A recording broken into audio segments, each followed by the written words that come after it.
Hello everyone, Lewis here one more time. Long time no see.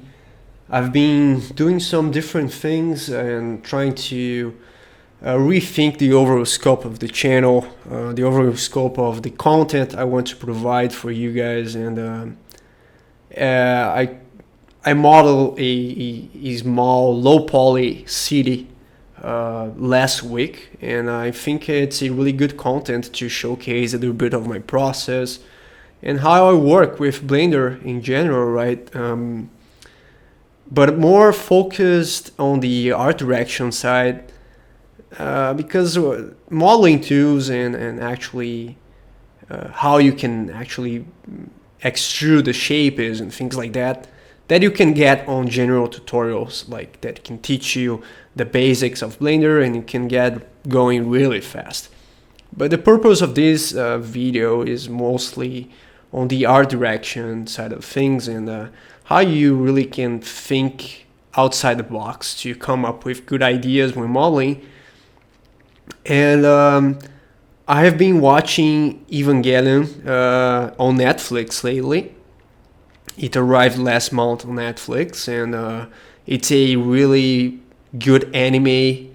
Most people really like it, and it has a really good city called Tokyo Tree.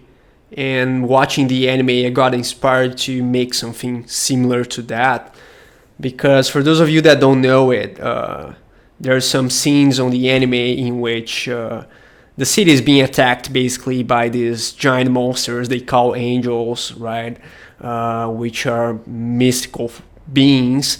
And for preparing for the threat of the city, they build some autonomous system that actually retracts the buildings below the surface to protect the citizens. And I found that concept really cool, really interesting to play around, and very unique, right? So watching that, I came up with this basic buildings and trying to come up with a kit bash set, right? I got some pictures from the internet that I could find of that city.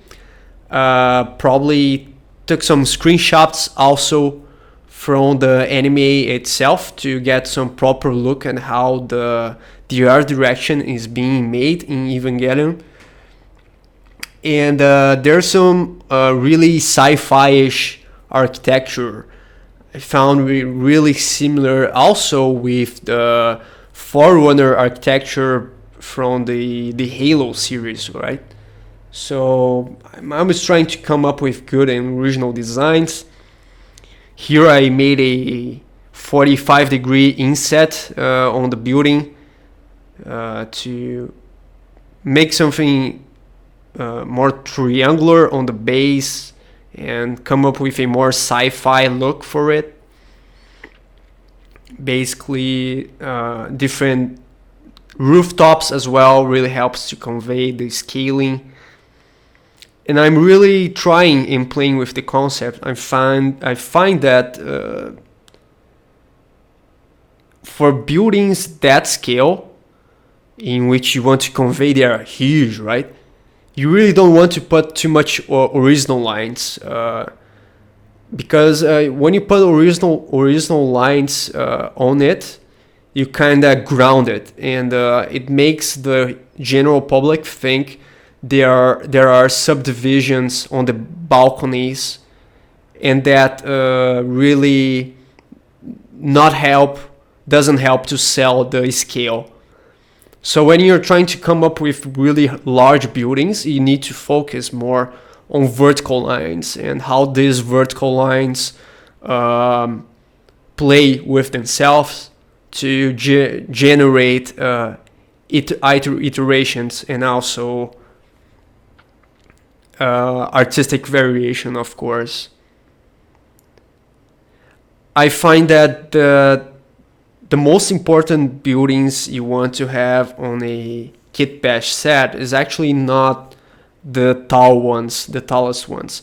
The tallest ones does give you personality to the aesthetic you're looking for, But the buildings that are actually going to convey to the general public that it's human made and really well thought are actually the small buildings. You want to put more attention on the small buildings, because the small buildings are the ones that reciprocate artistic variation. And that's probably going to be on the next episode. But generally, you want to really focus on the rooftops. The rooftops are the parts that are mostly going to be visible to the public, right? And also the overall side of these buildings.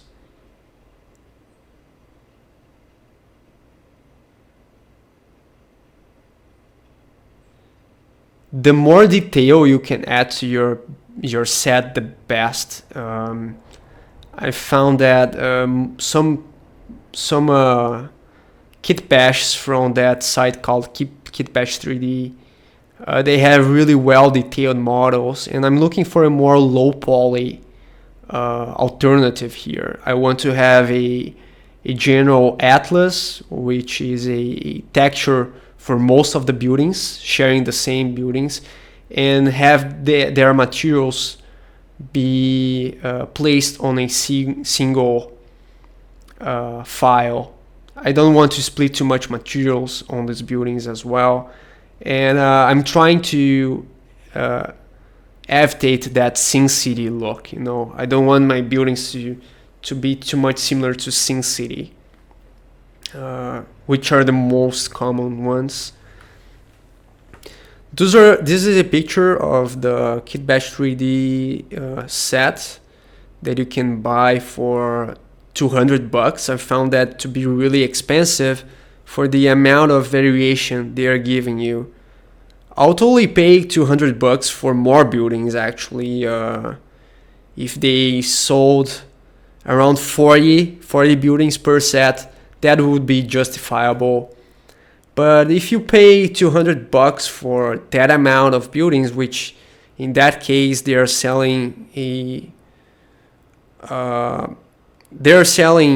median of around 10 to 30 different buildings per set, I found that to be not worth it in terms of variation. If you really want to get more variation, you want to make more buildings. Unfortunately, the public is getting smarter than it used to be, and they're getting more nitpicky. I found that the more emphasis you put on not resembling variation and repetition, the best to deceive the public, because right now I look a lot of concept arts and I can easily spot.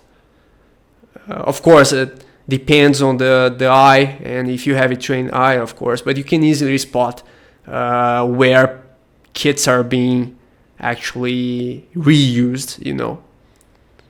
A really well kit is the one that don't convey that pieces are being reused all the time.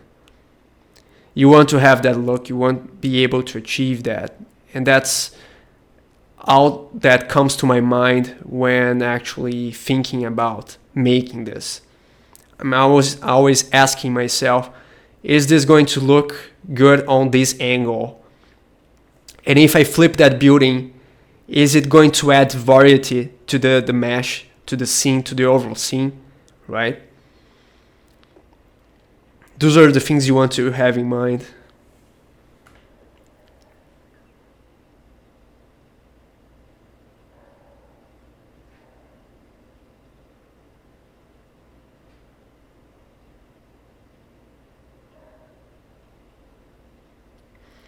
Also, if you really want to actually already make the scenes and UV unwrap the buildings on this stage, the earlier you do that, the best. I found that to be because you're actually really saving yourself from a lot of time in the future, especially when you're duplicating the building and reutilizing that part of the building to generate another one.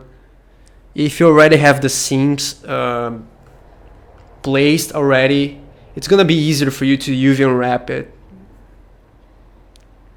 Nonetheless,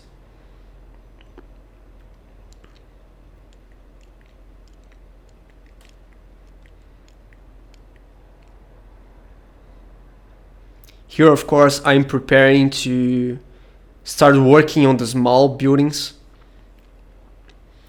but I'm also thinking about having one texture atlas per scale of building.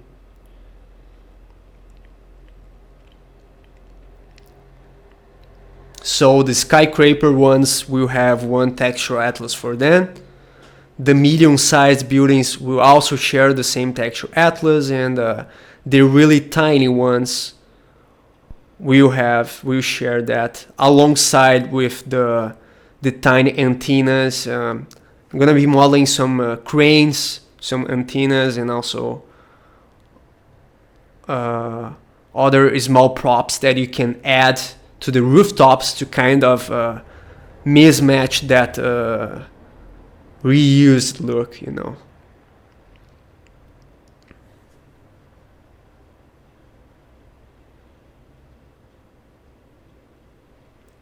Of course, like 45-degree angle bevels. This is like it's almost a sci-fi cliche right now, of so many media and stories reutilizing that same concept, and there's nothing we can do about it, really.